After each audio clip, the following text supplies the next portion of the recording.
దిష్టి తగలకుండా ఉండాలంటే ఏం చేయాలి?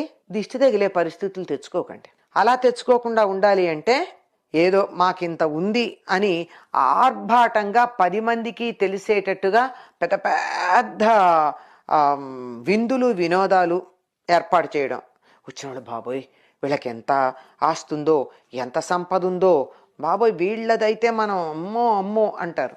10 మంది ఆ విధంగా అంటే ఇంతమంది తమకి లేదు అనేటటువంటి లోపల కొద్దిగా కించ ఆ లోటు భావన దాంతో చూడ్డం, వీళ్ళకు ఉందే అనేటటువంటి అసూయతో చూడ్డం, వీళ్ళకు ఉంది అని ఏమీ లేకపోయినా నార్మల్గా దాన్ని తీక్ష్ణంగా చూడ్డం, ఈ చూపులన్నిటి వల్ల దృష్టి దోషం కలిగే అవకాశం ఉంది.